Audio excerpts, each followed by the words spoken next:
Gradno je stara briška vasica, ki naj bi po stari briški legendi dobila ime po gradu. Tako piše tudi znani briški pesnik Ludvik Zorzut. A grada v Gradnem v resnici nikoli ni bilo, kar dva pa sta bila v bližnjem Višnjeviku. Od kod torej ime? Tako Gradno kot Višnjevik sta dobila svoje ime po nekemu drevesu oziroma sort, se pravi Gradno po hrastu, Gradno. Imamo v Brdih tudi različne toponime, ki spominjajo na različne vrste hrasta, se pravi Dobrovodob, Cerovo Cer, Gradno, Graden. To so tri sorte oziroma vrste hrasta, ki tukaj rastejo.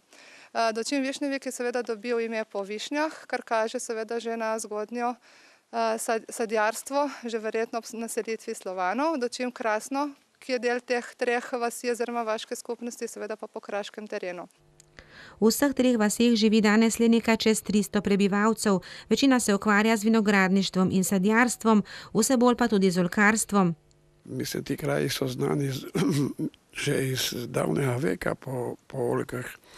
Mislim, obnovljeni oljčnik, prvi obnovljen je bil pa leta 1978 leta. In takrat je bil vsaj en prav uradnem prvi oljčnik in po tistem se je začelo v Brdih potem saditi spet oljke.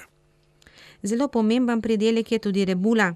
Višnjevik je kar poznan po rebuli, da rečemo tako, ker smo začeli s tem praznikom rebule in oljčnega olja že leta 2000, tako da je kar prepoznaven potem, tudi kot slogan oziroma zaščitni znak Višnjevika, Višnjevik rojstni kraj rebule, je rebula tista, po kateri je najbolj poznan.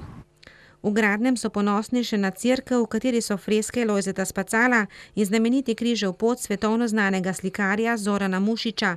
Ohranili so tudi 3 suhe zidove, v Krasnem pa staro kolonsko hišo. Trenutno smo na Frlanšču, kjer tudi za nami stoji kolonska hiša, še edina v Brdih, nekako v takem stilu, kot je bila oziroma v tistih cajtih pod kolonami, ko je bilo. V zaselku Breg so obnovili tudi staro vaško jedro in namestili javno pipo, v Višnjeviku vaški dom, načrtov pa je še veliko.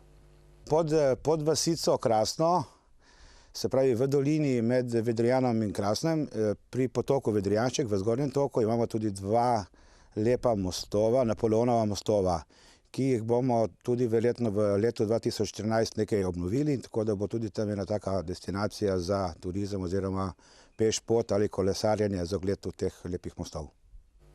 Vse 3 vasice torej kar vabijo obiskovalce.